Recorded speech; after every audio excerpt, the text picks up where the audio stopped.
Hello, welcome to Toffee TV. It is the Everton News Daily. Sean Dyche has done his press conference ahead of Saturday's trip to Bramall Lane, where Everton will face Sheffield United. Obviously, on the back of a win last night against Doncaster Rovers. Sean Dyche gave his thoughts on Betos' debut in that game.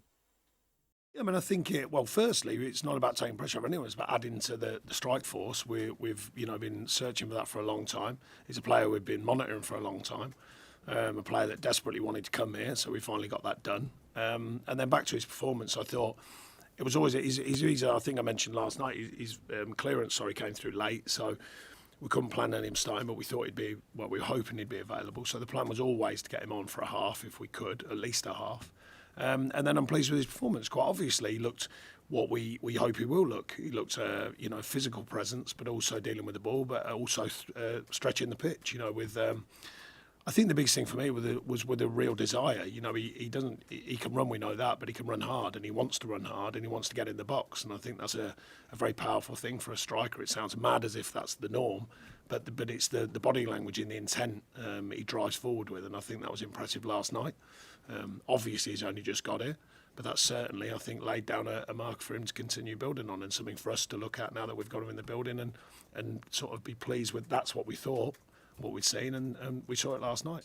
There you go. Obviously, very promising start to Beto's career at Everton after scoring the goal last night. But obviously, with Beto in, it does take the pressure off Dominic CalvertLewin. Obviously, he's suffering a injury to his cheekbone that he picked up in Aston Villa. Here's the latest from Sean Dyche on his recovery. Yeah, so it's nothing that needs surgery or anything. But there was a minor situation on his kind of sinus area that is delicate, so he's got to be careful with it. The good news from an overall picture, he's managed to train through it, not with us, you understand, because of the type of injury it is, but after a few days of settling, he's managed to keep fit, as in his body. So that's good, because we want to keep him going now he's got this far. And then as regard the weekend, it's more of a touch and go situation, see what the decision is and how fragile it is. But no surgery or anything like that. Is it maybe having to play in a mask or anything like that? Yeah, maybe, but at this stage, it's more to make sure that it doesn't get knocked, really. So it'd be touch and go over the weekend, and then after that, obviously with the international break, you'd say he's clear straight away. So there you go. We'll have to wait and see whether Dom is involved, but certainly Beto takes the pressure off Dom having to be involved, although it would be great to see him in his mask. The manager also gave the latest on the injuries to Jack Harrison, Dwight McNeil and Dele. Dwight's just back on the grass with us, with our training group. He's been on the grass for a few days working, but he's back with our training group today. So another one, we'd have to make a decision on that, but he's feeling pretty strong. Jack's on the grass with the sports science team, but not quite training with us yet, so he needs to get to that stage before the next steps. He'd probably need a build-up, half a game, a full game, because obviously it's been a delayed period from last season, which is one of them things, but he's going well, and I spoke to him today and he's feeling better about things, so hopefully that just keeps progressing. Dele's getting back on the grass slowly but surely, so that's good to have him back around it, because he had a setback, so we're monitoring that. With his injury, that is, by the way, he's well in himself. So there's a few things that we expect anyway, although it's not ideal because we're stretched, but after the international break, then I think a lot of these people will be fit again, or certainly very close to. So obviously that's looking more promising, and certainly after the international break. Although as you said, Dwight McNeil could be involved, which on Saturday, which would be very, very positive. Obviously, Alex Iwobi as well has been linked with a move to Fulham. Marco Silva said he is not as confident as he was on bringing in Castagna, which they did this week from Leicester. He does not know if a deal will be done. Everton are looking in the region of £20 million for Alex Iwobi, who's out of contract at the end of the season and apparently wants to move back to London as well. So that's going to be very interesting whether Everton get that deal done with Fulham in the next 24 hours. Here's Sean Dyche's thoughts on that one. Yeah, look, there's a few circling a few of our players. He's one of them.